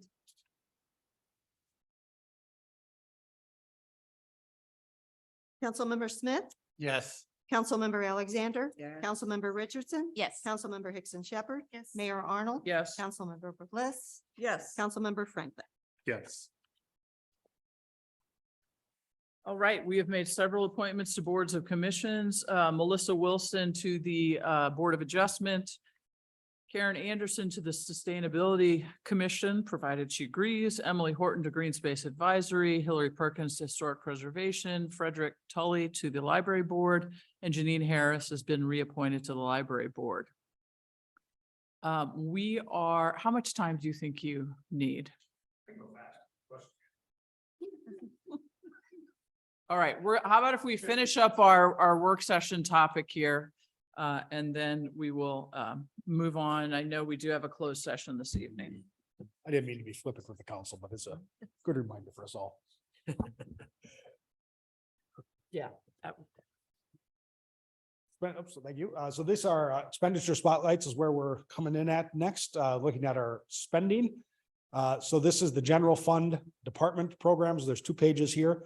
Again, you're going to see the budget column, the encumbrances that are being held in those departments. So again, things that we're using 23 money to pay for that have been ordered or such, usually a purchase order, the year-to-date actuals, the percentage, and then the variance.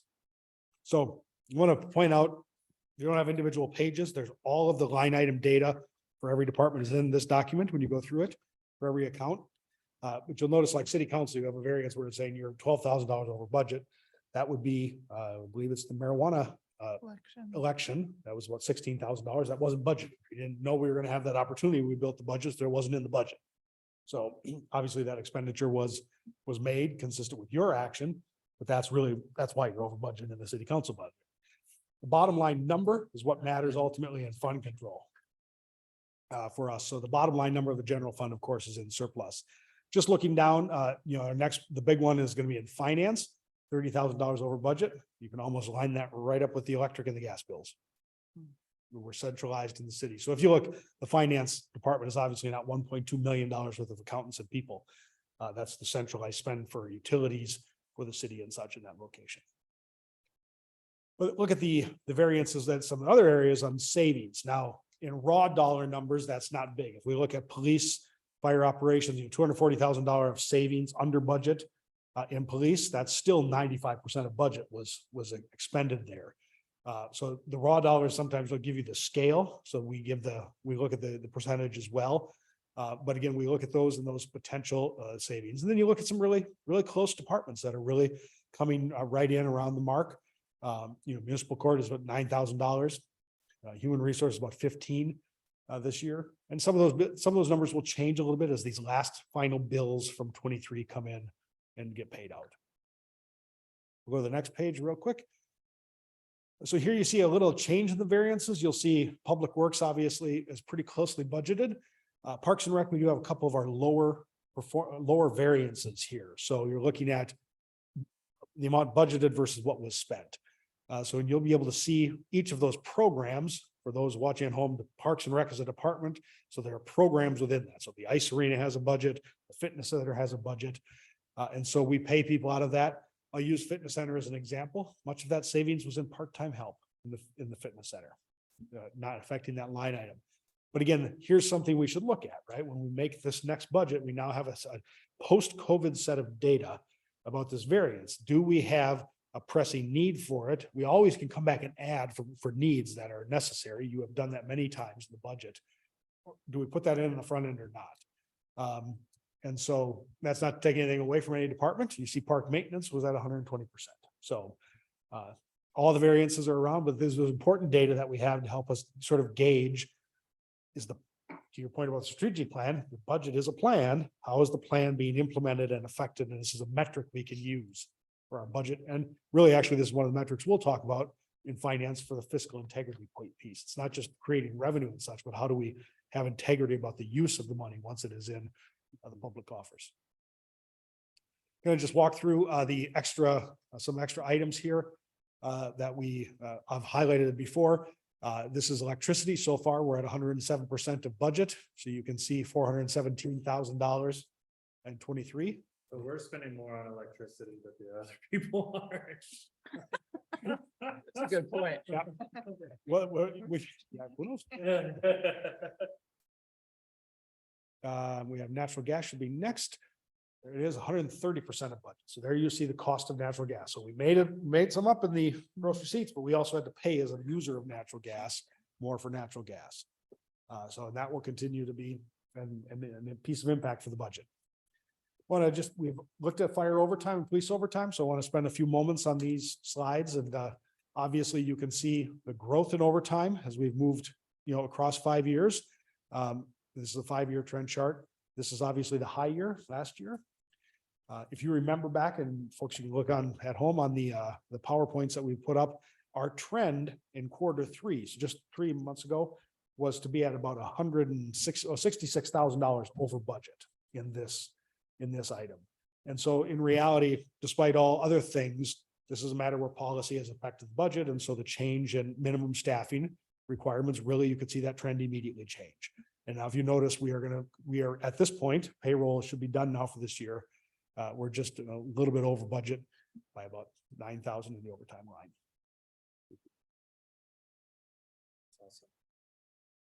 Police overtime is, we also put that in 143% of budget. We've been watching this one throughout the course of the year.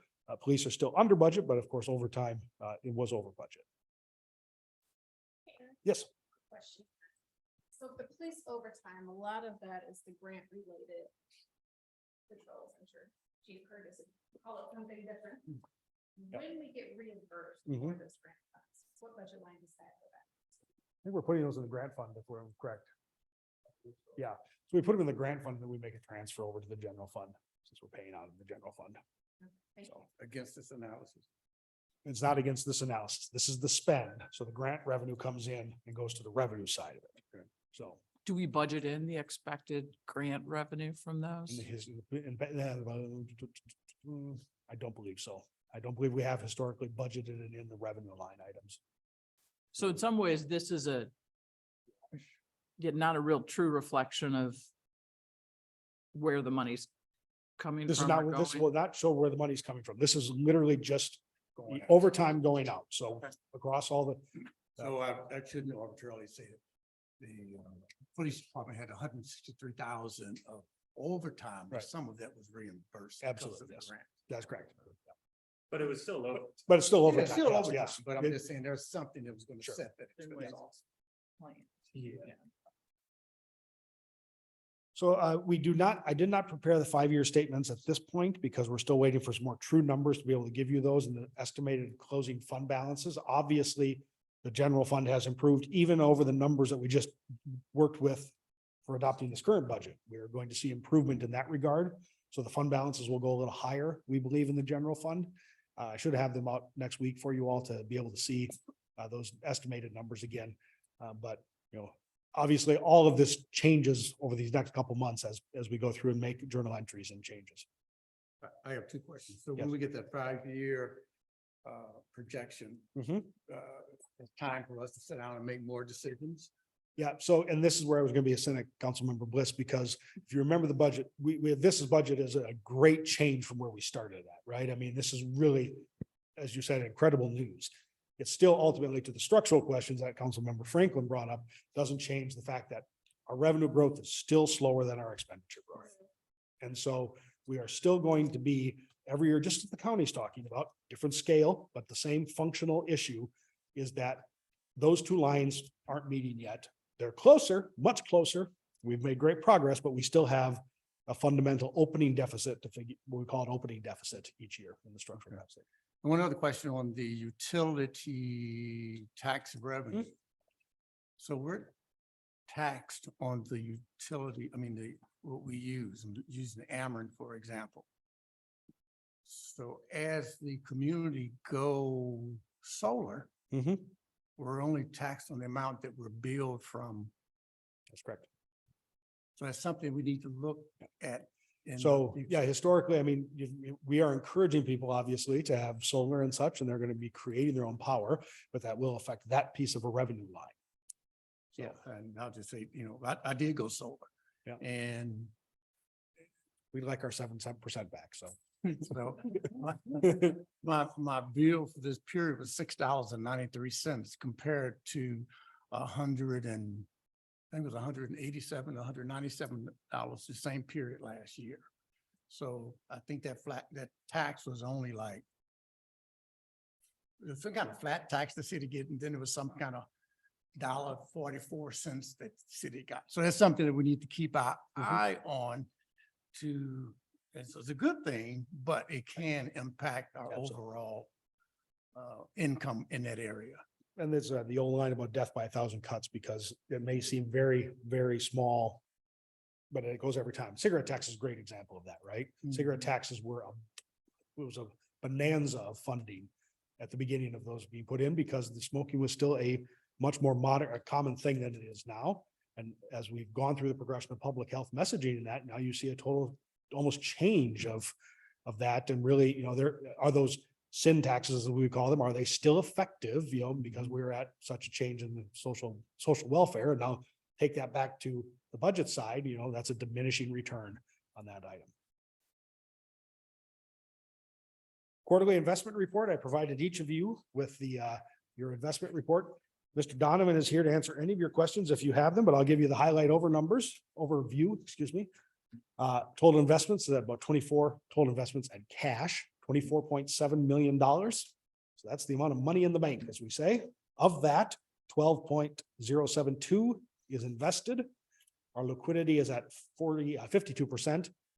Yield spread, this is our returns we're getting from 0.05. So you're going to see that in there, the lowest rate. That one actually matures at the end of 23. So we'll get that bottom number will come way up. But as you can see, the top rate, we have not achieved a 5.49 in some time. Now, we're not going to claim all the credit in the world. The Federal Reserve has helped on that. But I do want to just highlight for everyone, Mr. Donovan and his work, researching markets and calling around to get those things and finding those options for us. So our weighted average yield is 4.63%. You see across the weight. Simmons, this is a money market account. Yep. That 21,000. 21,000. Yeah. They won't change that. I'm going to turn to Mr. Donovan on that. Come on up here. Come on up here.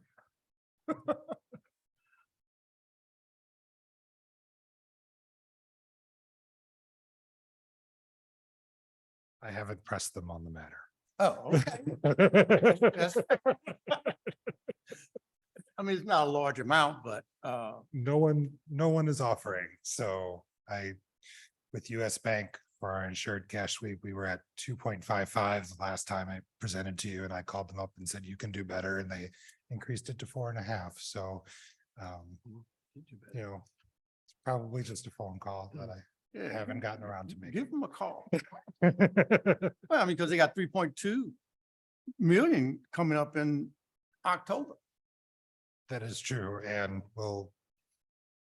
they know that they're try very hard to keep our business. So I was gonna ask on the split, the liquid, illiquid, what's our goal? We don't have a goal. That's a really great question. So we don't have a policy goal from you all. Obviously, we have talked about that. My personal goal is, we have not, you can go back to COVID, the greatest revenue crunch we've experienced probably since the Great Recession, the Great Depression, excuse me. We did not need the reserves to a great level, right? I think we could go to almost 20% liquid and be just fine. Gregory might be Mr. Don might be a little worried behind me on the cash flow, but my rough back of the envelope cash flow forecast, when I'm looking at it, we hold a pretty good amount of money. Now, that said, a lot of that reserve, really what you see as the general fund is right now is your liquid, right? So you're seeing the other funds being invested. That's really the split that you see going on there. The general fund reserve is being held in the liquid side of things. And that's really because that's the paying fund that really has to deal with most of the bills. namely And the payroll. overall reserve is something we're gonna look at real soon. Well, that's, yeah, yes, we're gonna, if we're done on the investment. So I did, the last one, I just wanted, I put up some bullets here, but I think there's, we've done a lot this year, on the left side in terms of revenue. I don't think we can say anything about revenue without talking about the American Rescue Plan. Never has local government gotten free checks from the federal government like that. Just doesn't happen. And whatever people may say about having to give it back, I think it's one of the greatest things that the federal government ever did for local government. So I think we should always remember that. Obviously, this year we had one-time revenue that we have not seen in some time, almost $1 million, over $1 million actually. Inflation helped our revenue growth. We have to look at that. It's not like sales taxes. We did something magical to give them oomph. That's inflation, right? It cost people more to buy stuff, so we get a little more tax money out of it. And our investment yields, this one I will give complete credit to my team. Did sort, not just my team, but our whole team here at the city. But Mr. Donovan really put his shoulder into that, like we talked about. And I was going to go to council member. You talked about the 0.05 there, right? And that 21,000. We really put a shoulder into those big dollar amounts, right? Where the volume is, and make those when we make those work. On the expenses side, ARP again, we had ARP to pay for expenses. And we also had to go through a process to figure out what we were going to do, right? And we still haven't put it all in the bucket to say. Deficit reduction. We know that is spoken in the life of the culture of the city, how we had to deal with this year and work through that process. Expenditure control, things that we haven't done before, office supplies being completely centralized, not having departments buying their own stuff, pulling that in. Inflation increased our revenues. It also increased our costs. So we had to pay more as well. I do think separation payouts, this is one that we talked about way when I first came, but the budget holds every year now, $200,000 to pay these liabilities that we have never budgeted before that, in the more real sense. So, and I think the thing that I didn't put on here, but it's really underlying all this, the strategic plan and such, is what are those policies, right? And when we talk about direction, that's really what we're talking about. How liquid do you want us to have the cash? Right? I mean, we can make up a number, we can make up a good number for you, but when you say it, it becomes the city policy. When we say it, it's what we do as a practice. So I think there's a lot of that. The fund balance policy is going to be a big one of conversation, I know. I think the right way to say this is that somehow in the community, we have evaluated the metric of financial success for the city is how much we have in savings. And that to me is a very incomplete picture of what is financial success of the city, because that ignores that structural issue that we've been battling for 2 years in our conversations and will continue to. So, those policies all speak to that. How are we going to now ensure fiscal integrity, all these things? How do we say we have been successful at doing what we have, this goal we have laid out to do? So I'll turn it to you all for a conversation about those topics. And, I Dr. think Peoples David as had well. started to say something. I was just gonna say, Eric, I've been on council now going on 6 years, and it takes a couple years, I think, to actually, as a council member, to understand the budget fully and what the city does despite one's best efforts. And you and Dr. Peoples, I want to commend, because I think that your ability to explain the budget, not only to the council members, but also to the citizens at large, has been unimaginably helpful. And that's not even accounting for the from the red to the black where we're heading. And I think you not only deserve admiration for that efforts, but your efforts to just explain the budget and to put it in layman's terms, I think has been extremely helpful for us to understand when we look at our strategic plan and everything. So I greatly appreciate everything. And even just this investment.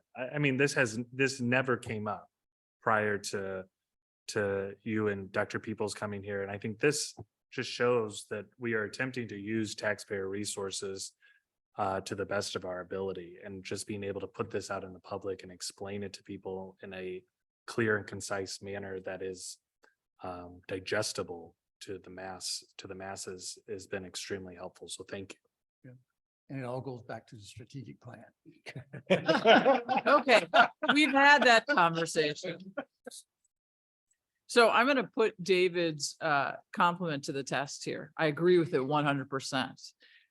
But if I'm somebody who only gets to look at a couple of these slides and I look at a couple of them and it looks like, oh my goodness, look at that. They have more than 2 million extra dollars.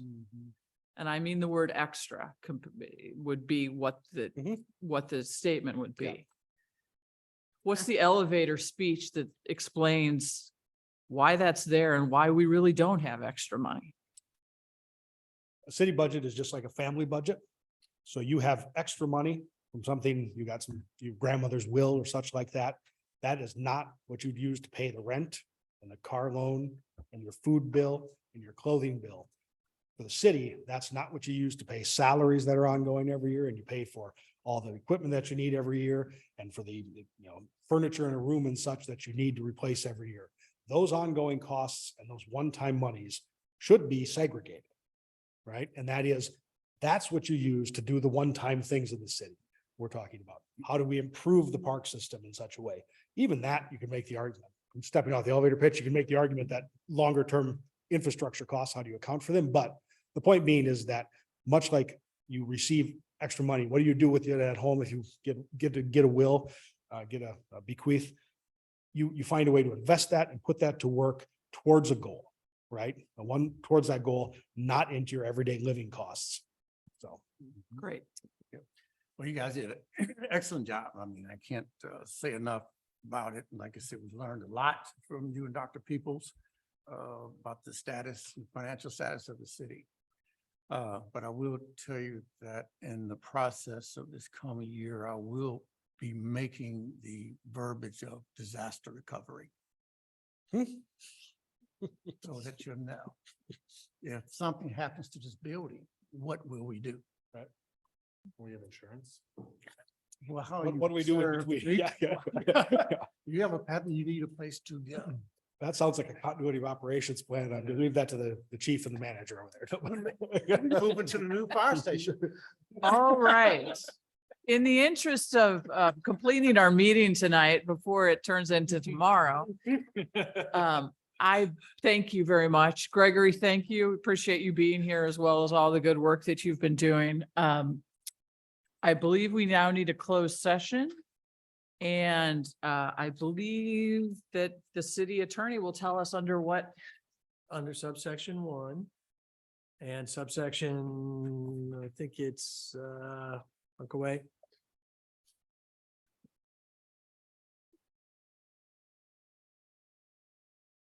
Yeah, we only have the one. So it is subsection 1. Do you mind doing that for us, please? To call for an executive closed session related to attorney-client privileged communications. Missouri statute 610.021, open parens 1, close parens. Do I have a second? Second. Councilmember Alexander? Yes. Councilmember Richardson? Yes. Councilmember Hickson Shepherd? Yes. Mayor Arnold? Yes. Councilmember Bliss? Yes. Councilmember Franklin? Councilmember Smith? Yes. All right. Thank you all. We're going to proceed to our closed session. And so unless you know you need to be here, we appreciate seeing you tonight. David, I'm sorry.